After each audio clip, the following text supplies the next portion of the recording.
Great to be wrapping up the week here in this beautiful, beautiful ocean state. I want to thank the sponsor of today's program, Amgen, for their ongoing support for the New England Council and their generosity today. We're proud to have called Amgen a council member for many years, with David Goggin being very engaged, very involved, drives us nuts, but we love him. He does a great job, and we appreciate his support. And we have Brian Britson, the Vice President of Site Operations in Amgen, Rhode Island, is joining us today, and he will introduce our guest in just a few moments. I would also just like to acknowledge one of the Congressman's former colleagues in Congress, Bob Wagan, who served for many years here, and like our guest speaker, served with distinction and integrity, and two qualities that we need more of. But we thank Bob for being here. I did want to just quickly remind you of a few other upcoming New England Council events. It has been a very, very busy season since we started our in-person events. I think we've had probably 30, 35 of them since March, all over New England and in Washington, and we have not stopped. Next Friday, June 24th, we'll be in Washington again. Capital Conversation with Massachusetts Congresswoman Lori Trahan. On Monday, June 27th, we head north to New Hampshire. Annie Custer, who is the Congresswoman for the 2nd Congressional District in New Hampshire, will be speaking at the Institute of Politics. And we will wrap up the month of June, again, right here in Providence. We will host Rhode Island's other House member, 1st Congressional District here, Congressman David Cicilline, at a breakfast. And we hope that all of you will also attend. But today, we are truly honored to welcome back a very good friend, not only to New England Council, but to me personally, and it's Congressman Jim Langevin, for what will be his final luncheon with the New England Council as he wraps up an incredible career in the United States Congress. We're changing things up a bit today. So instead of asking the Congressman to deliver a formal speech, we're going to have more of a conversation. I have a few questions for the Congressman, and I hope that all of you will take this opportunity to ask the Congressman a question or two. For purposes of a formal introduction, now I'm pleased to introduce Brian Britson of Amgen.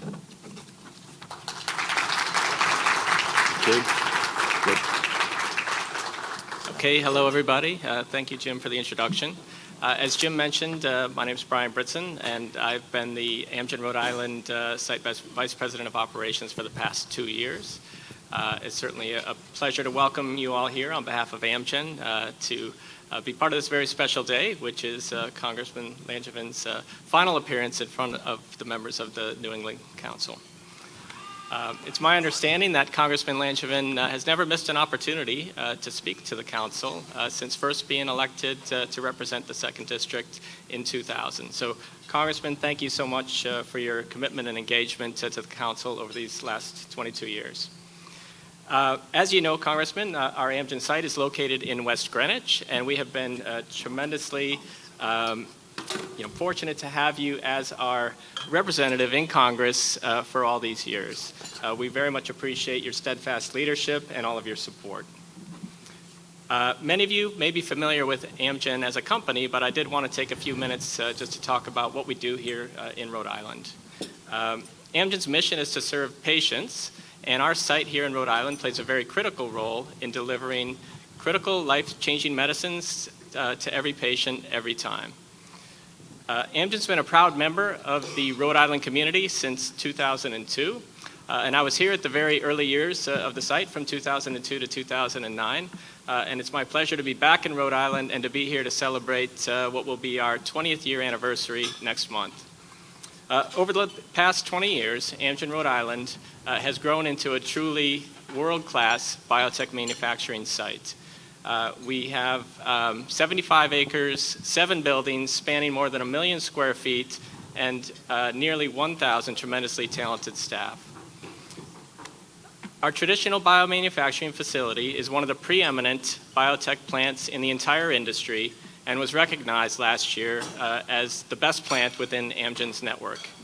And our newly constructed $200 million plus next generation biomanufacturing facility was recently completed and is one of the most innovative facilities in the entire country. We were very fortunate to host Congressman Langevin for the groundbreaking ceremony for that facility back in 2018, and it has come a long way since.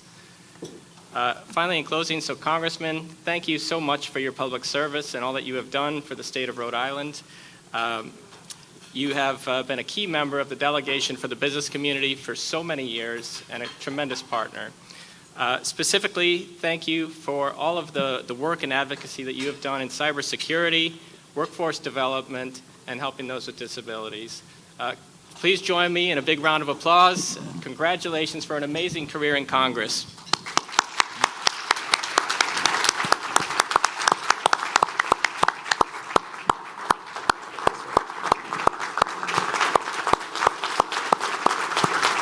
And thank you for your leadership of the New England Council over many years now. And I know that you understand public service as a former state senator yourself in the state of Massachusetts, and appreciate again, the friendship that we've developed over the years and your leadership.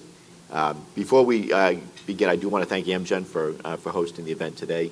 Appreciate the great, nice, humble, very nice introduction. And I also want to acknowledge just a few people who have had an impact in my career over the years. I want to start out with my predecessor, former Congressman Bob Wagan. Bob, thank you for your public service and your integrity and for your friendship over the years and for being here today. I want to acknowledge, of course, where it all began, former mayor of the city of Warwick, a mentor of mine, Joe Walsh, who is here. Joe, thank you for coming. I understand this is Joe's first New England Council event, too. Yeah. So, Joe, and also our former Senate President, Teresa Piverweed, who is here with us as well. So, and a room Joe, of great friends, too. Joe said he was here for the free lunch. Well, hope he's not disappointed, Joe. So, glad you're all here, and thank you. It's wonderful to be with everyone. So, Jim, fire away.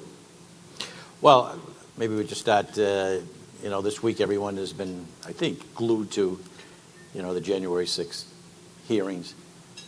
And yet this is the 50th anniversary of Watergate. Your thoughts on the hearings, and are there any similarities between the hearings and Watergate? Yeah, well, it's highlighting corruption. Both, that's the similarity, right, between this Watergate hearings and the January 6th hearings, no doubt. It clearly exposed and confirmed that President Trump's lies about a stolen election, and the fact that even his closest inner circle were telling him that the election's over, he lost. There is no widespread voter fraud. His own Attorney General, and I am no fan of Bill Barr. I think he was an enabler in so many things that he should not have done. But even Bill Barr, at the end of the day, was loyal to the country and the Constitution, and it wouldn't go along with the big lie, as they say. And then, of course, there's with kind of surprising that came out that several of my Republican colleagues were looking for presidential pardons as a result of what they saw after the fact of what went down, and maybe their potential involvement with facilitating what amounts to a coup. And then the other thing that I have to say was also came out was surprising to me and disappointing was some $250 million that President Trump raised after the fact to highlight or talk about the big lie, and then you find out that a lot of the money was used for political goals of his or business interest. And after he's out of office, of course, you raise those funds. There's not the restrictions as if you're in office, and so I think that a lot of that money went to places it was not intended to.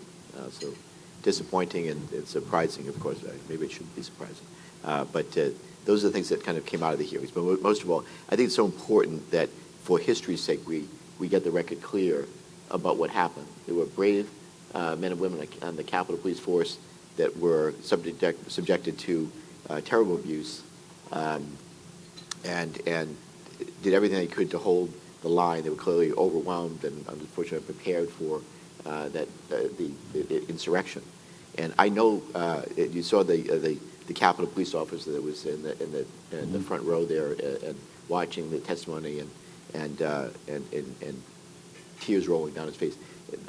I've gotten to know Harry. It's Harry Dunn is his name, and he's a distinguished member of the Capitol Police Force, and one of the nicest guys you'll ever meet. Former football player. He's obviously a big guy, and what he was subjected to that day, the racial names that he was called, and the things that no person should have to go through, what they did, disrespect that they had to endure, and yet they did their best to hold it together. And my heart goes out to every member of the Capitol Police Force that was there that day that had to hold the line, and unfortunately that it got breached because of the determined efforts of some of those people that were there looking for trouble. You know, inflation continues to be the number one issue that has impacted families all across the region and, you know, the nation. And inflation figure, I think, last week is 8.6. And we're at a level that we haven't seen in 40 years. The president indicates that he has a plan to address inflation. However, some analysts believe that what we need to do is to rein in spending. Others say we need to raise interest rates more dramatically. We did that just in the last couple of days. Your thoughts on what Congress may be able to do? Sure. It is. Tackling inflation is the number one domestic priority that we have right now. It's crushing American families, working families every day right now, whether they're feeling the pain at the pump or you go to the supermarket and the skyrocketing costs of groceries and being able to put food on the table. So we feel it. I feel it. We all feel it. Anytime you go to fill up your gas tank, the van that I ride around in, just to fill it up the other day was close to $100. It's sucking more and more discretionary income out of people's pockets. So what we have right now with inflation, a lot of it is leftover after effects because of COVID and how it's affecting the supply chain, and obviously the war in Ukraine is another aspect of what's causing inflation, both on the fuel and the food side. Ukraine being the breadbasket of the world, as they say. So we're looking to leave no stone unturned. It's the Fed's job, part of it, to tackle inflation. That is a major mandate of what they do.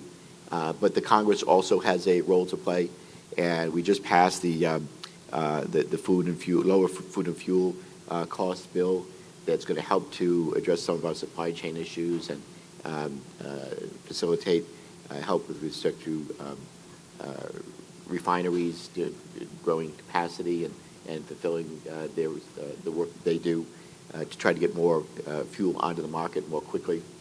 So there's things that the Fed can do, the things that we can do. Just remember that this is somewhat of an anomaly and not your normal just all of a sudden spike in inflation. We can pinpoint the reasons why inflation exists. A lot of it, again, is related to supply chain. China, is a leftover, residual effects of COVID. Unfortunately, look, over the years, the world is flat. A lot of business has been overseas. It was cheaper to produce components and products overseas. We seeded a lot of manufacture of key components like advanced microchips. Now, Taiwan Semi is the largest producer of semiconductor chips. Even I never even thought of how dependent we are on those microchips for just countless different products. There's millions of different products that we kind of come to take for granted. And if it's not the products themselves, it's the machines that produce the products. And we can't get our hands on those. It slows everything down. You see it most acutely in the car industry and how it's limiting the ability to produce cars. So we need to make sure that we're doing everything we can to smooth out those ripples, and they will get addressed as people come back online. China has this zero tolerance policy on COVID that they'll lock down whole cities. So once they start opening up, that will be part of it. But we obviously need to make our own supply chain more resilient. We are looking at that right now, and we're finding ways to reshore or to work with friends and allies. We want to, if we're going to have manufacturing overseas, we won't produce everything here. We want to make sure that we're working with friendly countries so that if there's rising tensions or conflict breaks out, that we're not subject to those supply chain disruptions. So once, and by the way, truckers, that's another thing, the shipping. There have been gluts or problems at ports. If people aren't coming to work and you can't get the containers off the ships and then have the truckers there to be able to bring them the product to where it needs to go, that's another thing that so we're trying to address all of these things right now. They will get worked out, and you'll see inflation come down, I believe, significantly, but addressing food and fuel prices, that's something that we passed legislation to try to do. Fed is raising interest rates, but trying not to do it so quickly that it throws the economy into recession. So I could go on, but this is going to get worked out.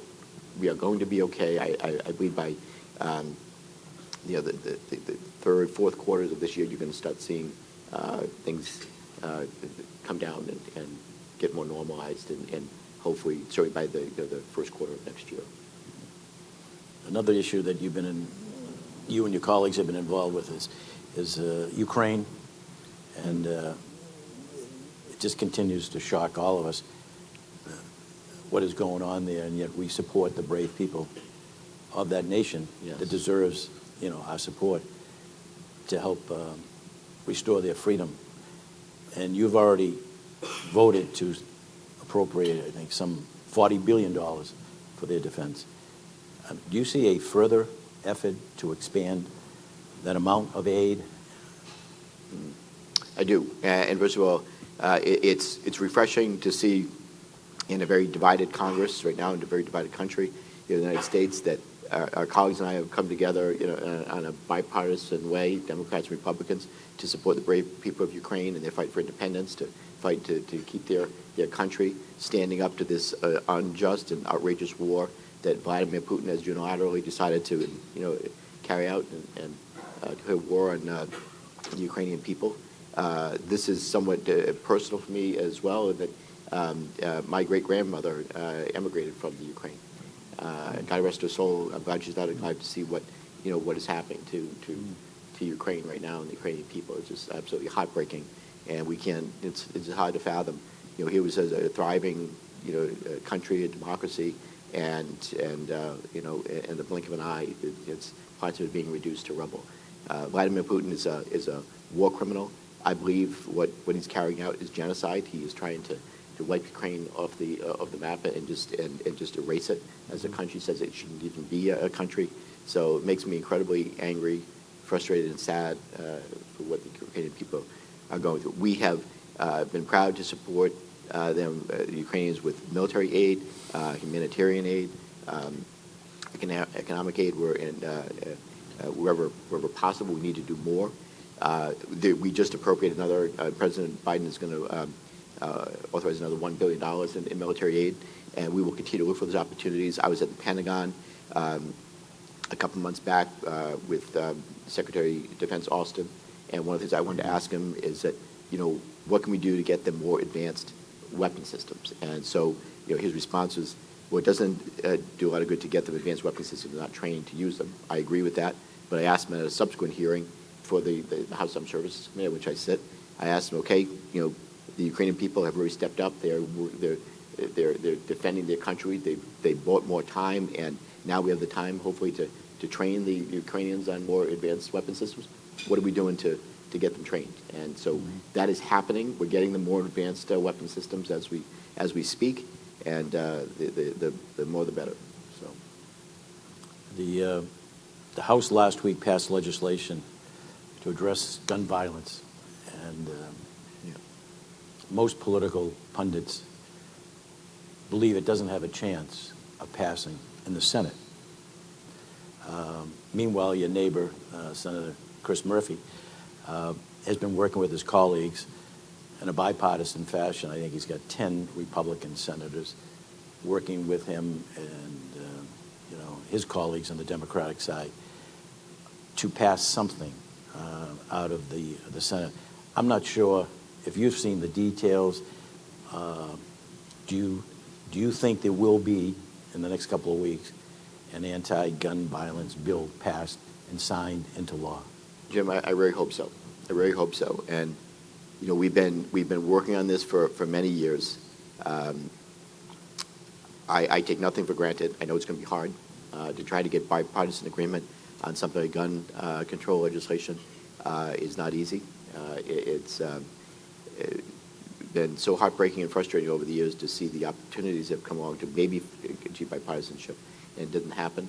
I was on the floor of the Senate after Sandy Hook, and you had the families of those little children that were gunned down by that awful gunman in Connecticut. And their families were in the balcony, and you had the Manchin-Toomey compromise on closing the gun show loophole and enhancing background checks. And we expected and hoped it was going to pass because it was bipartisan, and it failed. It failed because of the NRA and their opposition. Heartbreaking. We have got to do something on keeping guns out of the wrong hands. We all are looking for that answer in a going to be polarized, divided, politicized Congress over this issue. I hope Chris Murphy is successful. I know that he's working hard to get a bill passed because on the House side, we have passed meaningful gun reform legislation going back to closing the gun show loophole and the Charleston loophole, so that right now the current law is if a background check isn't done in 3 days, the person gets the gun. But we want to expand that to give more time for background check to take place. Recently passed gun legislation that will reduce the clip size, that number of bullets can be in a clip, and raising the age to 21 for anyone who wants to buy an assault weapon, enhanced background checks. So these are the things that, for people under 21 especially, these are the things that some of those components are in the Senate, Senate bill. Red flag laws, another one. I think that might be somewhat of a hang-up right now, that they hit a rough patch and they're trying to work through that. But those are the things we need to have. Red flag laws and enhanced background checks are going to be essential toward keeping guns out of the wrong hands. You're one of the foremost experts on cybersecurity in the United States Congress. What are the 2 or 3 things that you think people should know about cyber threats facing the United States? Yeah. That finally we have the right people and policies in place in the country to better protect us in cyberspace. I've been working on this now for close to 15 years, and I've seen it evolve over this time, going from an obscure issue to now pretty widely understood as the national and economic security challenge of the 21st century. It's a challenge that's not going away anytime soon. What people should know is that we have the right people and policies in place finally. So after 10 years of trying, I was finally able to create the first ever Senate-confirmed National Cyber Director, who will be the kind of the quarterback for coordinating our cyber defense policies as a country. We also have Jen Easterly at CISA, which is the Cybersecurity and Infrastructure Security Agency at DHS. She's another rock star. I'm very impressed with the work that she's doing. CISA is charged with defending the .gov network. We also have NSA and U.S. Cyber Command, that is the military arm of cybersecurity, protecting the .mil network, and they would protect us from, say, foreign threats, most especially. And then you've got Ann Neuberger, who's the Deputy National Security Advisor for Cyber at the White House. And just recently, the State Department is they're standing up a cyber and digital bureau, which is going to be more forward-leaning, engaging with our partners on the international front to coordinate cyber policy on the international level. So we have the policies and the people in place now. They're going to work and doing what they need to do to protect the country in cyberspace. Chris Inglis, by the way, is the first National Cyber Director, who was my recommendation to the President that he should be the guy. He and I served on the Cyberspace Solarium Commission together, and Angus King and I both pushed hard for Chris, and the president chose wisely, so I'm glad he's there. But there's more that can be done. And by the way, everybody has a role to play in cyber. I'm just practicing good cyber hygiene. Strong passwords, updating your security patches, and you're rating up-to-date software so it closes the vulnerabilities. Enabling two-factor authentication, so that if you want to go on your bank, before you can get on, your bank will send you a code that you put in before you go into your bank. It cuts down the chance of 99% chance you're going to not get hacked if you have two-factor authentication enabled. So those are the things that, some of the bright spots in cyber, that we've come a long way, getting better, but it's a work in progress. You're a member of the Armed Services Committee, so you have insight as to our force readiness to meet threats from across the globe, and in particular, the threat from China. Are we prepared? Depends, right? China's going to be a tough one, and there's no doubt that tensions could flare up at any time over Taiwan if China decides to invade and try to take Taiwan by force. I believe we are ready. We are prepared. We understand what the challenges are, but it's going to be a tough one. And we're going to be playing the away game, right? China is playing the at-home game, and they've got their defenses and their resources focused there. So we've got a lot of work to do to continue to strengthen our hand there, and we've shifted our national security focus to the Asia Pacific in a lot of ways. And, what's happened with Russia and Ukraine, has altered our thinking, and obviously we're going to have balance kind of two things right now. By the way, I can remember just a few years ago that there was this debate about, why do we have such a big troop presence in Europe? We don't need to have such a big troop presence. We bring them home, maybe put them in South Korea, and Putin, Russia's not a threat anymore. That debate is over. So, but it's good to see that NATO, by the way, has been more united, and give President Biden a lot of credit for that effort to unite NATO, obviously because of the response to Putin. But dealing with China will be increasingly more challenged as time goes on. They've got a long time horizon for where they want to go, and they're going to continue to modernize the People's Liberation Army over the years to 2027 for a force modernization plan, a roadmap that they are implementing, and they're methodical about it. There's no doubt. A lot of the intellectual property, by the way, they've stolen what they needed if they didn't develop it internally, which is beyond frustrating and angering to me. But they also have a plan to, obviously, they're focusing on power projection as well. They have 3 aircraft carriers. They're finishing building the third aircraft carrier, and from what our understanding is, their plan is to build 10 to 15 aircraft carriers. So they will become a increasing challenge. I hope China never becomes an enemy. It's one thing if they're a competitor, someone of an adversary, but let's hope they don't become an enemy. It would be a very difficult war. I know that you still have some time left in your current term, but going back over your 22 years serving the great people here of the state, what is the number one accomplishment that you look back on that gives you a great deal of pride and satisfaction? Well, let me say this. First of all, it's been the honor and privilege of a lifetime to be able to serve in the United States Congress and to be there for all these past 22 years now. I don't know where the time has gone by. It really is amazing. But I represent an amazing state with some of the hardest working people that I've had the privilege of meeting and getting to know, and to be able to represent them in Washington again has been just the honor of a lifetime.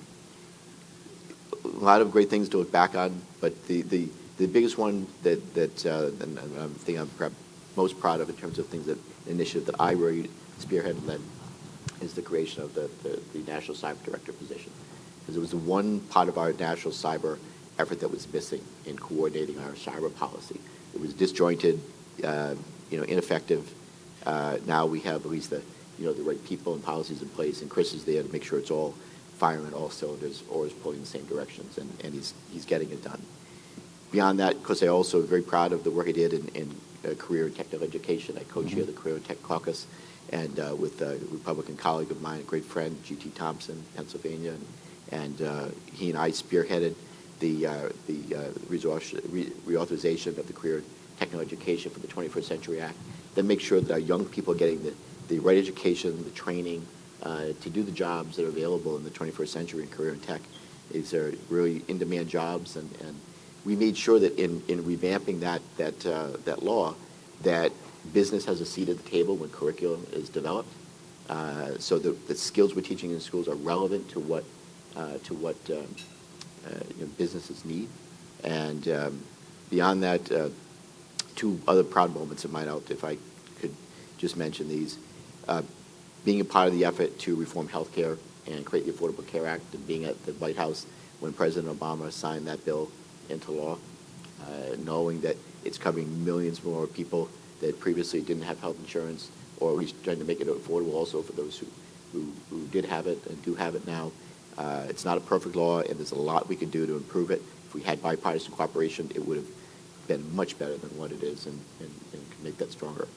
And then the last thing I'll mention, the work I've done in disabilities issues, and trying to open up doors of opportunity and bring down barriers for people in the disability community. I appreciate, by the way, your leadership, Jim, at the National Council on Disabilities. Thank you for that.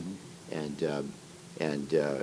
And then being up there in the rostrum after Speaker Pelosi made the Speaker's rostrum accessible so that I could get up there to preside, serving as Speaker Pro Tem on the 20th anniversary of the Americans with Disabilities Act. Just presided again the other day, so always meaningful moments. That was great memories and things that I've been had the privilege of being involved with over these years, things that I'll cherish for a lifetime. Well, there's a lot of candidates running to try to fill your shoes. What advice would you give them on how to best represent and serve the people of the 2nd Congressional District? For them to be themselves, and let the people around get to know who they are. So I know that there's a wide field right now, and right. Candidates is here today. So it's good. It's a great journey, and getting to know people. A lot of the people getting to know them getting to know the people in the district. Mm-hmm. Just to be themselves, but know the issues. Obviously, clearly, the big thing is you got to be a good listener. That's the most effective, important quality of a member of Congress, is be a good listener, so that you take it all in, and then you can be a more effective voice and vote for people in Washington. Right. We have time for a couple of questions. Anyone like to ask a question of the Congressman? Yes. Congressman, nice to see You too, Janet. What is your take on the midterm elections? Yeah, so no doubt we have a tall order to maintain the majority in the House, and obviously it's going to hinge on these bread and butter issues a lot. And if inflation is coming down, moving in the right direction, gas prices are coming down, then we have a fighting chance to keep the majority. People focus on what we've been able to do and deliver for them as we've come through and out of this pandemic, and the American Rescue Plan that put money in people's pockets, kept businesses afloat, the doors open, saved millions of jobs as a result, and then the infrastructure bill that it's a once in a lifetime investment in infrastructure that is going to repair our roads and bridges, water and sewage treatment facilities, replacing old aging pipes underground, water delivery systems. All of these things, once in a lifetime investment in generation,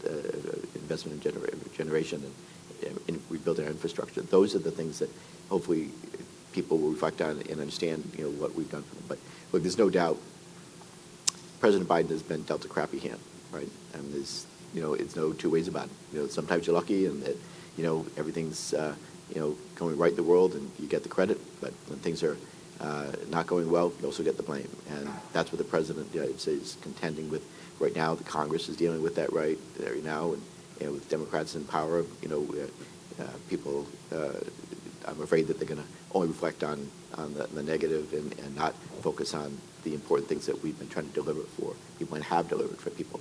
So that is my hope that that's what will be their focus. But we are laser focused on trying to right now tackle high food and fuel costs. We passed legislation on the House side to do that. Hopefully we'll be successful in getting that through the Senate. And there are other things that we're going to continue to work on between now right through the elections to deliver for the American people. If they do, we focus on that, then we've got a fighting chance to keep them in charge.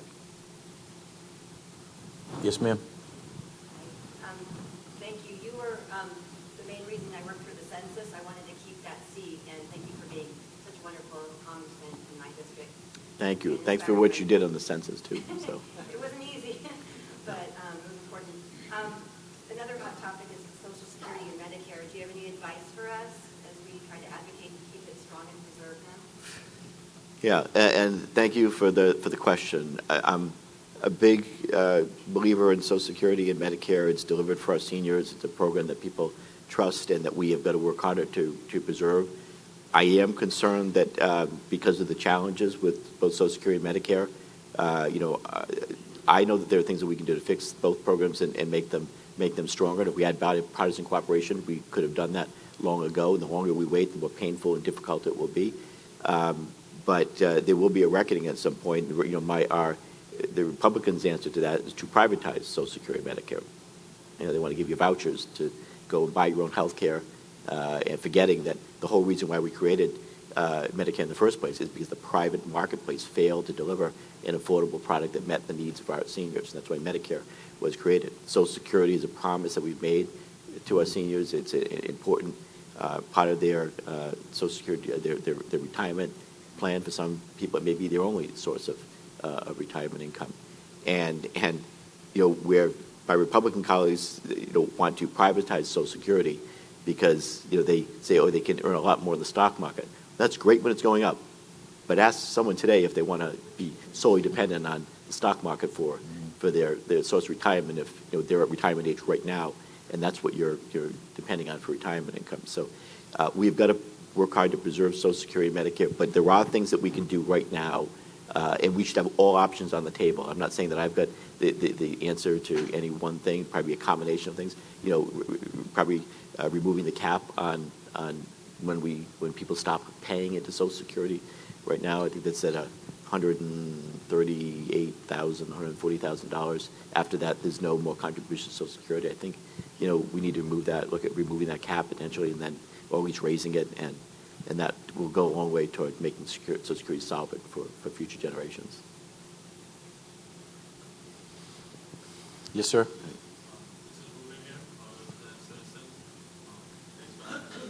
Thank you. Good to meet you. And my question is, as we see inflation going up and down, do we see that we'll be able to face a recession, or do you think we should be preparing to face a recession, or do we have the chance of avoiding A recession is not a certainty.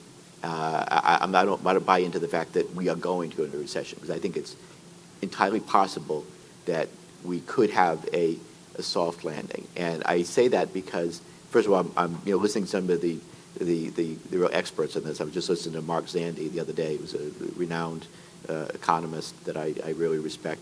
And he said it's not a certainty that is possibly we will not go into recession. He believes he's more in the camp of it's not going to. The economy's not going to be in recession. President Biden also said that recently. So our economy is strong. Job growth is there, and job creation is strong. So businesses are strong. People right now are, in many ways still have a lot of cash that they've saved over the course of the pandemic. Some of that because of the American Rescue Plan, others just their own personal savings, not be able to go out, and they were able to hold on to cash. So there's a number of things that are kind of artificially driving inflation that haven't really been. It's not the cause of where we've seen other recessions in the past that brought us into high inflation or threw us into recession. So I think it's entirely possible we could avoid it. I'm an optimist, so I'm going to believe we're going to avoid it, but we've got to work at it. Sure. Thanks for the question. Yes, sir. Thank you, Congressman, for everything you've done. Curious about your perspective and thoughts, as well as your colleagues' sort of viewpoint about housing crisis scenario Yeah. from a national perspective. So we all know here in Rhode Island, we feel it acutely, there's not enough affordable housing. And both at the state and the federal level, we're trying to leave no stone unturned to get resources to the right places to grow our affordable housing opportunities, a base of support for people. So those are happening, but not happening fast enough. There's also obviously low interest rates that also fueled the housing boom that occurred, and become one of the biggest sellers markets in recent history. So with interest rates going up, and that's part of the Fed's job, it's going to cool things down.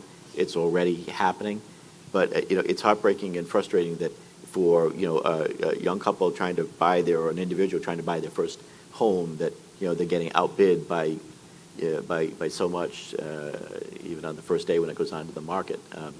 So it's simple economics, supply and demand. We've got to create more supply to meet demand and bring things into equilibrium, and that's what we're trying to do. Maybe if I could just ask the last question. I read just recently here in Rhode Island, 87% of nursing homes are facing financial difficulties, financial troubles. Some of it's the reimbursement. But the other issue is staffing. Yep. As someone who's involved in the disability community like myself, Yep. what we hear from all of the disability advocates is that these agencies that take care of people, ID, DD, cannot even take on any additional clients because they have no staff.